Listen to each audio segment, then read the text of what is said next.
What's up, you guys? If you don't already know me, my name is Evan. Is it really Monday again? I guess it's Monday again. That means it's my turn to host your video for the Den. Something happened this week that caused quite a lot of shock and awe in the Canadian population. Okay, maybe it was just myself. It seems that my co-host Dan thinks that he's some sort of comedian and thought it would be hilarious to post a picture on the Den's Facebook page of me as a bag of milk. Like I said before, the milk discussion is tabled. Done. Now, because Dan is such a smartass and he's so much fun to mess with, I'm officially going to be declaring war on Dan. Sorry, Dan. We both know that you brought this on yourself. Okay, I'm not sorry, Dan. Eric, I loved your video. Thank you for always being so nice to everybody. And like Spencer said, thanks for being like the matriarch of the channel and keeping us all in line, making sure that we're all actually focused. Because Greg and Spencer are some distracting motherfuckers. I think that's quite the project you're undertaking with your room there. And that totally sucks about your library. Is it a library or community center that's closing? That really sucks. As far as that 5-way chili goes, it looks delicious. I hear you when you say I can get it online, but I really can't cook to save my life, so I don't think I would do it justice. Something else that happened, one of my boys from back in high school had a birthday last week. Happy birthday, Nate. I wish I could have been there, man. You know that we would have gone out, we would have crushed it, and then gone out and crushed some walls, you know what I'm saying?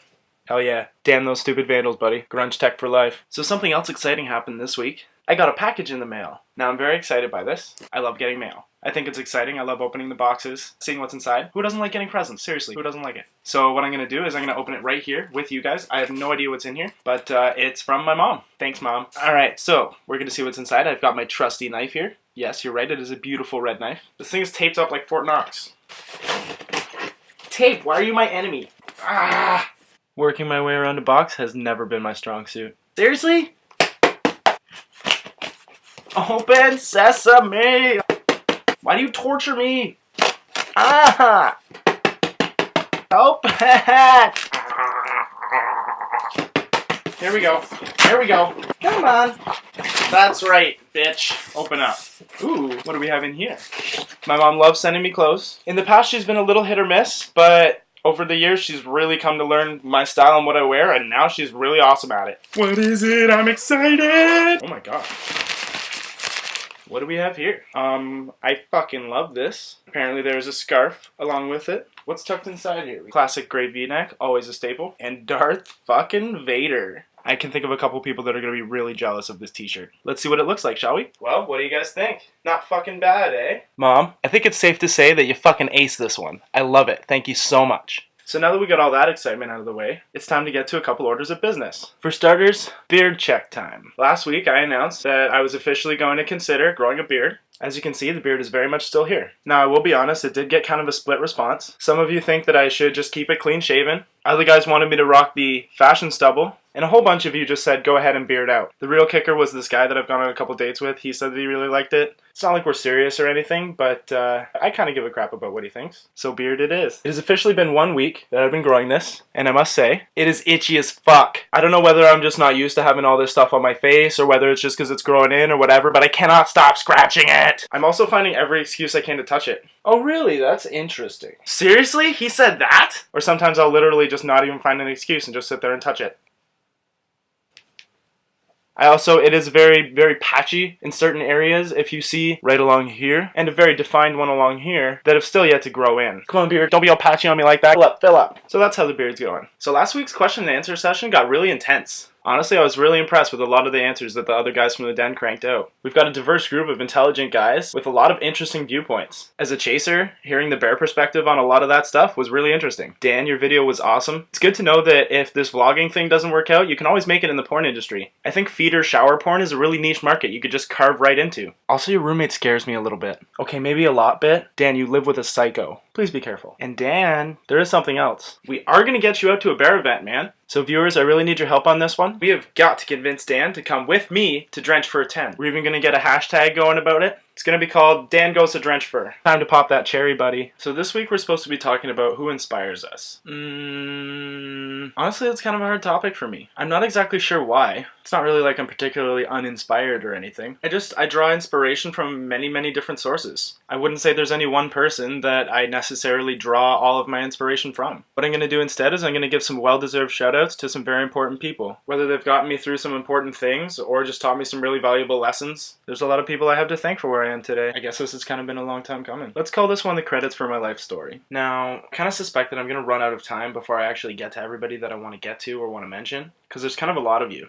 So many, in fact, that I actually wrote it down this time, which I never do. So people I have to thank for where I am today. I think you're going to be hearing a lot about people's parents this week on The Den. Everybody has a lot to say about their parents from the discussions that we've had, so I'm looking forward to that. And I definitely have to mention mine. Mom, that's where I get my iron will. She also taught me how to always land on my feet and react quickly to situations. And she taught me how to indulge myself and kind of indulge my wild side, have fun, let go, and let loose, which is really important. Dad, thanks for all the dumb luck and random trivia knowledge that I'm never ever going to need. He also taught me how to laugh at myself, which is a really important skill in life. I mean, if you can't laugh at yourself, what the fuck are you doing laughing at anybody else? My little sister Angie, I mean, she's the most important person in the world to me. I don't think she even knows it. We've been through hell together, me and that kid, and I would do absolutely anything for her. Angie, I love you a lot and I miss you every single day.